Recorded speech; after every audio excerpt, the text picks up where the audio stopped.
G'day there guys, it's your main man Markee and welcome back to another episode of r/Am I the Arsehole. Today we're discussing someone that is a Patty Chapoy wannabe, whoever that is. Now if you love today's content, I want you to sit back, relax, chuck a prawn to the Barbie, and get ready for it.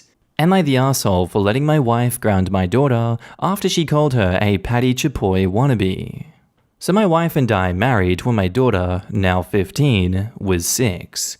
She had never got along with her stepmom, and we don't try to force any relationship with her.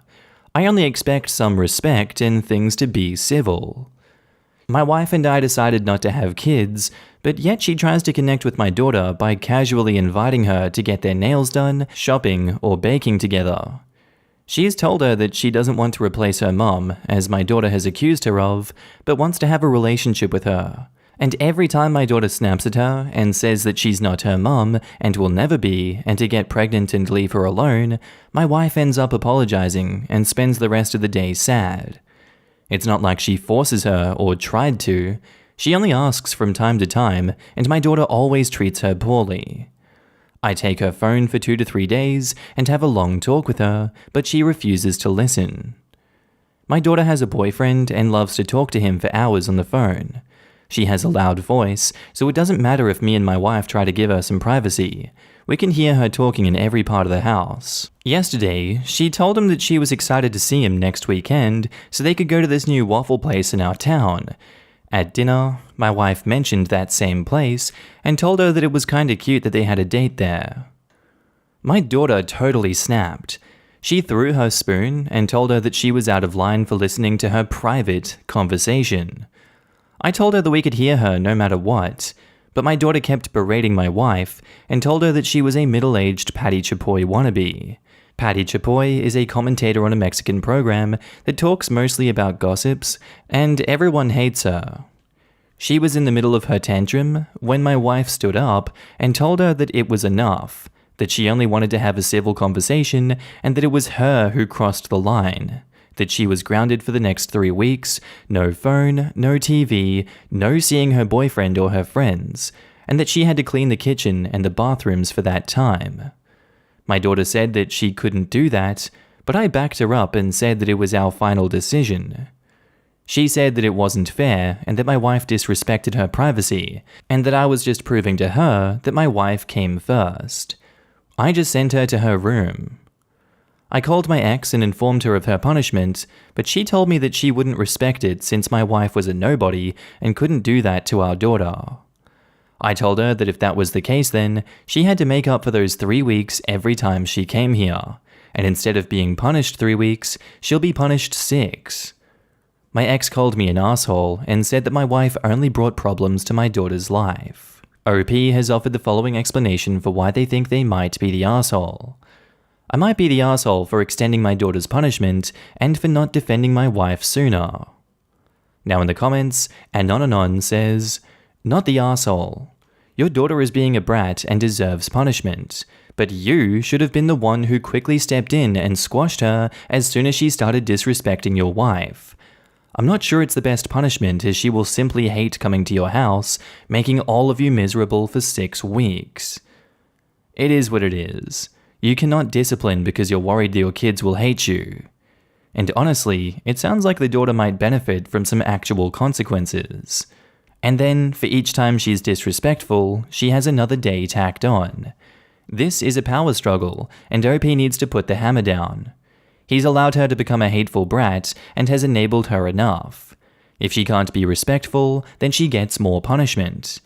Maybe then, they can salvage her, but it may be too late since her mother enables her acting like a little crap. The girl's gonna have a hard time when mummy isn't around to bail her out." Dinosaur Domination says, "Not the asshole. Your daughter is a spoiled, entitled brat and deserves her punishment for treating people like crap and throwing things. If she wants her privacy, she should keep her mouth closed a little more. A lot of step-parents get a hard deal on here, but it seems like your wife has done nothing but respect your daughter's boundaries and given her plenty of space. All your daughter has done in reply is be mean and rude. I'm not surprised your wife eventually snapped. Everyone has a breaking point, and having things thrown at her is that. Well done to you for backing her up, though really you should have stepped in sooner to deal with your daughter. And OP should have fixed all of this a long time ago before it got this far. Of course, his wife finally had to discipline the brat. Her mum and dad couldn't be bothered. OP is lucky his wife didn't leave a long time ago. Our next post is by user MissionHalf5062 titled, "Am I the asshole for choosing a friend's wedding over my sister's segregated one?" So my sister Maya is engaged to a man from a Middle Eastern culture. We were raised with no religion or big ethnic customs. Her wedding is set for March 2022. I also just got a save the date for one of my college friends on the same date in a different part of the country. Now, normally it'd suck to miss a friend's wedding, but sister probably overrules friend. The thing is, her wedding's going to be in the custom of her fiancé's family, which is to segregate based on sexes and not allowing alcohol. Meaning I'd have to be totally sober and not even allowed to hang out with my girlfriend. That sounds like a boring time for both of us. My friend's wedding is more normal American in that there's no separations and it's an open bar. My girlfriend and I are both pretty good friends with the bride and groom, and it'll be so much more fun. I told Maya I'm not comfortable with the setup of her wedding, and I'm going to go to my friend's instead, and she is super pissed at me. I told her that if they have a more normal one I'd go, but I'm not going to spend money traveling and for a hotel to be sober for a weird wedding, and not even allowed to dance with my girlfriend when I could go to a good friend's wedding and have a great time instead. My parents are kind of with me too. My dad said I should put my girlfriend first and agrees that it won't be nearly as good of a time. My mum isn't exactly thrilled about the culture Maya's marrying into, as it's very sexist, and said while she's sad I won't be in the pictures, she gets it. Maya, however, has not taken it well, and keeps texting me about it, accusing me of not only being a bad brother, but of being xenophobic. That is not accurate, as if it was another culture that allowed men and women to spend time together at weddings, or at least drink, I'd go. But this is just weird. Right now I'm just leaving her unread while I think of what to say. And when I say segregated, I don't just mean the seating to eat. It's separate rooms for the entire event. OP has offered the following explanation for why they think they might be the arsehole. I could be the arsehole since normally an immediate family member's wedding would be prioritized over a friend's wedding. Now in the comments, Breathing Corpse 252 says, "Not the arsehole. I am from this culture, and the younger generation themselves are trying to change these things, except the ones who follow religion strictly.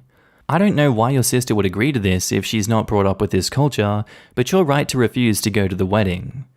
And as a Muslim woman, I'd like it if Western people didn't support misogyny for the sake of being woke or respectful. It undermines a lot of progress that women and progressives try to achieve." And OP replies, "I appreciate your perspective. I hadn't thought about it like this." Rafster replies to that, "My mother is a practicing Muslim, while the rest of us are agnostic and atheist. We mostly keep the peace and drink out of her eyesight. We all went to a cousin's wedding in the US and were shocked to find the hall was divided by gender. My mum wasn't having it.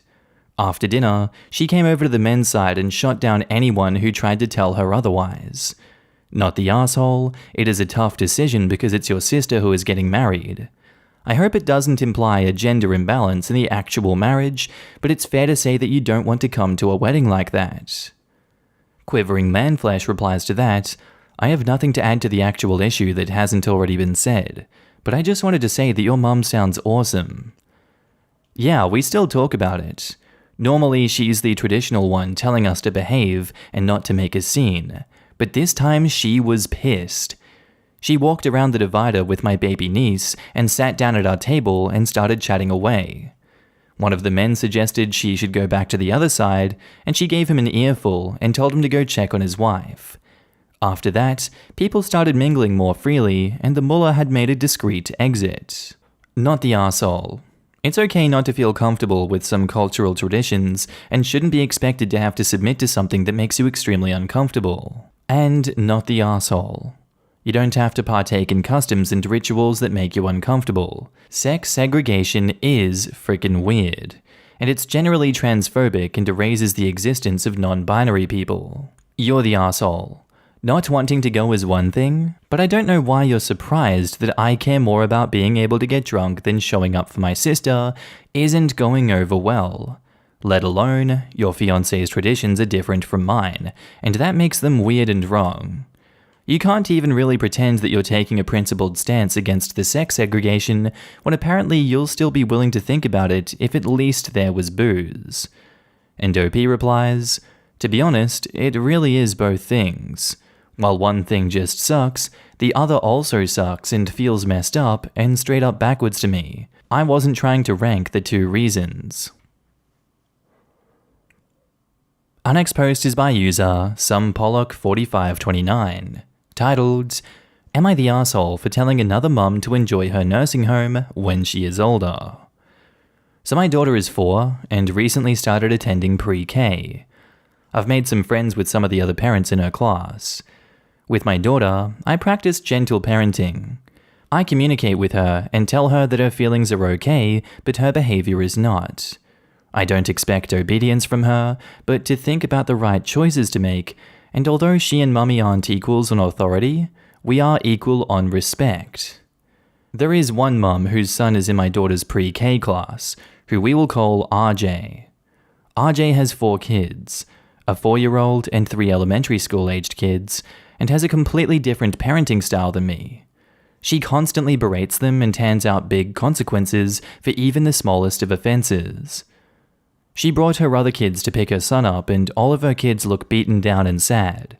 She doesn't even care about it. She'll say stuff like, I don't care if they like me or hate me in the future, I'm just happy I'm not raising special snowflakes. There's one dad who I've become close friends with, and we text each other about how we feel about RJ's parenting. I keep my mouth shut since she's so stuck in her ways and it won't do anything good. On Friday, I picked up my daughter and she threw a small fit, as 4-year-olds do, and I dealt with and resolved it as I usually do. RJ saw this and confronted me, telling me I was too soft with my daughter, and what's wrong with parents today, and gave me parenting advice, which I could never imagine actually applying to parenting my daughter. I hit my limit and just blurted out, yeah, well enjoy your nursing home when you can't take care of yourself anymore. That's where the parents who emotionally abuse their kids go, and stormed out before getting a reaction. I texted my friend later to ask him if my words had any weight to RJ, and he told me she cursed up a storm about me, called me an ass, but got over it. Apparently, a few other parents think I stepped out of line, but most of them, at least the vocal ones, support what I said. I know I may have crossed a line, but I feel like I said what had to be said, and she criticized my parenting in the first place. Now in the comments, LT Short says, not the asshole. Unsolicited advice means unsolicited answer. Not the asshole. She brought up parenting styles and forced her advice on you. She opened that can of worms, now she gets to deal with the backlash. I think that unasked for advice about parenting comes across as massively judgmental, which raised your hackles, and you've seen the impact on these children and feel sorry for them and want to protect them. However, your comments were reactive, so you lost the battle somewhat in losing your cool and going on the attack and made it personal, which won't win any prizes in debate team. Practice some comebacks beforehand, something to rise above such comments and show that they have no impact on you. She is not the parenting police and you didn't ask. The ideal comment is something like, thank you, but I didn't even ask for parenting advice from you, nor would I ever. Not the asshole. This. Nursing homes aren't always punishment, as OP said. Sometimes they're the best and safest option for very much loved family. I get that that's not the priority here, but I don't like seeing the hate on home residents. Right? OP's like, if I'm nice enough to my 4-year-old, she'll have no choice but to be my full-time carer in the future, because that's what grateful children do. Not exactly giving off the most altruistic of parenting vibes either. People who like their parents generally want them to either be with family in their old age or in a nice nursing home that they have some agency in picking. People who fear their parents all through childhood and find every family get-together after moving out to be an unpleasant social chore full of nagging will do the bare minimum expected of them to make sure their elderly parents are cared for. And sometimes not even that. Sometimes when the kids leave the nest, they never look back, usually with good reason. Our next post is by user Bell87ad, titled, "Am I the arsehole for getting a septum piercing, knowing my husband hates them?" So for the last 2 years, I've been experimenting with fake septum rings to see if I like them. My husband announced immediately that he hates them. He says that he's never found them attractive on anyone and that it removes all femininity from a woman's face. My best friend purchased a gift card for me to have a piercing done at my convenience. I told him about it and he whined, but we didn't really bring it up again. A few months later, I got a wild hair and decided to just do it. The first day I kept it flipped up because I was scared. The next day I flipped it down and he didn't say anything. He even kissed me goodbye and didn't say anything. I thought he saw it and was just completely ignoring it, and I was fine with it. The next day he noticed it, asked exasperated if it was real, and I told him it was. He groaned, hugged me, and left for work. I thought that was the end of it, but the next day he wouldn't speak to me. He completely ignored my existence. I asked him if he couldn't even bring himself to look at me, and he screamed at me in front of our young children that no, he could not. And that's when it all came out. Throughout the morning, he messaged me telling me that he couldn't believe I betrayed him in this way, that I had ruined my beautiful face, that now he was going to have trust issues about everything going forward. He accused me of trying to do things to myself to make him like me less. For instance, I've started accumulating several tattoos. He also has many tattoos, and that he was scared that I was doing this in the hopes that he wouldn't want to be with me anymore. Mirroring behavior he actually used towards his ex-wife to get her to break up with him. I was speechless. To me, this was a simple piercing that I've been wanting for some time, that I experimented with, that he knew I wanted, and finally just did it. I feel like an asshole doing it without telling him, but his dramatic reaction to the entire thing is what made me avoid doing it in the first place. I knew if I told him that he would talk me out of it. A lot of other things were said. I had to leave work because I was so upset about the situation, and then a few hours later he said, "Okay, I've yelled at you. I feel better now and not so angry. I'm okay." And I just... God, the emotional whiplash. Thinking that my husband of 10 years now thinks I'm hideous, his chosen word, suddenly is okay, and he is ready to see me again. What the hell is this? Is this emotional abuse? Am I really that big of an asshole? I appreciate any and all advice.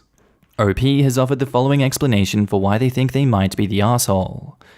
I think I'm the asshole because I did something to my body knowing full well my husband would hate it. Now in the comments, Hibernative Naptosis says, "Everyone sucks here. Your husband is being emotionally manipulative, and he yelled in front of the children. He is definitely the biggest asshole. However, this is probably going to be an unpopular opinion, but I do think you give up a little bit of bodily autonomy when you marry someone, and that spouses should generally avoid making major changes, if they can help it, without discussing it first and coming to an understanding, if not an agreement. Yes, it's your body, but your spouse is the one that's going to spend the most time looking at it." I agree, and I'm glad it's being said. A person has 100% choice about how they decorate their bodies, but their partner also is entitled to their preferences and what attracts them. You can do what you want to yourself, but you can't force another person to like it or be pleased. In that same vein, your partner is entitled to not like something you do to your body, but they are not entitled to yell at you about it. Quote, "Okay, I've yelled at you. I feel better now and not so angry. I'm okay." Excuse me, what the F? Like, that was my same reaction to reading that. Excuse me? People are really screwed up. Now, while it is your body, your choice, he is under no obligation to find your choices attractive or even support them if he no longer finds you attractive. That said, his somewhat irrational responses and behavior suggest some underlying issues with your marriage and relationship. At the same time, fear of such dramatic responses can also be a form of manipulation to keep you in line by making you more tentative in your choices and less likely to do something due to concerns of how he would react. On your side, your need to assert your independence at the expense of your relationship, knowing he didn't find it attractive, is an interesting choice. How did you think he'd react to a drastic, wholly optional change in your appearance that he's already told you he detests? Your behavior also sounds manipulative and a power play. Purposely making yourself unattractive to your partner and putting your own desires above your relationship isn't a good sign either. How did you think that this would all play out? Did you honestly think that he'd say, "Honey, you look fabulous," after he'd already told you he finds it ugly? Edit to add, everyone sucks here. And our next post is titled, "Am I the asshole for asking my wife to not clean so angrily?" This is a recurring issue that happens regularly, and often leads to fights. Last night it happened again. My wife is a bit of a neat freak. Her cleaning standards are definitely higher than mine. I've tried to adapt and clean more often. It's not a problem for me. I don't mind cleaning most of the time. The issue is that it's hard to predict when messes will set her off and send her into a spiral of angry cleaning. Here's what specifically happened yesterday. We both get back from a trip to Costco, and we are both exhausted. I unload the car and put the perishables away, but leave everything else out to take care of later. Then I go to decompress and play video games before bed. The thing that set my wife off was a moldy piece of fruit on the counter. Understandable. It's gross. It should have been thrown away, right? It's not so simple. My wife gardens, and she hates just throwing things away. She has several different compost bins. She likes to save fruit seeds to grow them, and she's gotten upset with me before for throwing away old fruit that she was saving for something. So I hadn't thrown away this piece of fruit that she had put there because I wanted to check with her to see what she wanted to do with it. So she goes to the kitchen for something, sees the moldy fruit in the boxes, and decides the kitchen is a mess. She starts to angry clean. I can hear her in the living room huffing and puffing and slamming things. I feel like an asshole because now I'm playing video games while my exhausted wife cleans the whole kitchen, but I really wanted to just relax, go to bed, and take care of everything the next day. Anyway, I suck it up and go to the kitchen to try to convince my wife to just go to bed and let me clean everything.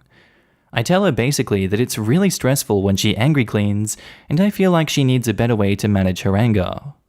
She gets more upset, and we have our standard fight. Am I being the asshole here? I feel like it's reasonable to point out how the way my wife copes with stress and anger doesn't actually ever seem to make her less stressed or angry, and since she radiates anger when she's upset, it is really stressful to be around her. Now in the comments, Dan78757 says, "Neither of you are assholes, but you both suck at communicating." Dude, if you would have just said to your wife, "Hey, I'm gonna put that crap away tomorrow and go unwind before bed," that cool with you? Oh, and about that piece of fruit right there. Or, if she would have said, "Hey, can you pause it and come help me finish the kitchen so I too can relax by not having a screwed up kitchen?" Then this crap would not have escalated, but you both screwed up by not just talking to each other. This kind of mundane crap is what leads to divorces. It's either a couple that doesn't talk or doesn't know how to speak respectfully to each other. Just talk more. Check in, keep each other updated on your wants and needs. That is it. The problem is, people usually get to the point of OP's wife when the talking doesn't work. I'm very much on the verge of that with my own husband because I've sat down with him and had conversations about him leaving crap out. He acts perfectly receptive and swears he'll try to do better, but it hasn't changed. We moved state and into a new house a month ago. He's put the garbage on the curb exactly twice, even though I remind him every week. I unpacked some stuff in the kitchen a couple days after Labor Day and asked him to break down the boxes and to put them out in the garbage. He only just did it Wednesday. And I reminded him multiple times. He's very much got the mentality of, and has said to me, if you ask me to do something, I'll do it. The problem is, he doesn't do it. Last night, he got annoyed with me because he's been the one walking the dogs most of the time this week because I have a sprained ankle. Persona Perplexa says, oh, I angry clean.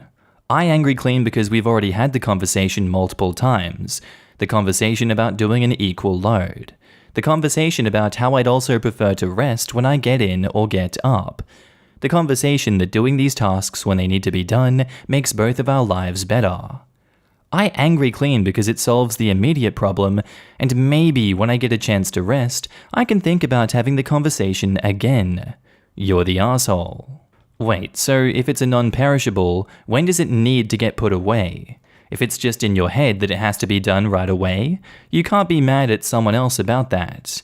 The fact is, you want it put away right now. Yeah, but why leave stuff on the counter? Why not just complete the task?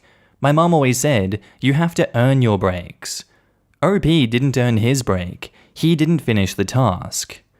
Sounds exhausting to live with someone with that attitude, to be honest. Having a few boxes out on a table doesn't really make a difference, so it shouldn't matter when and how it gets taken care of as long as it gets done.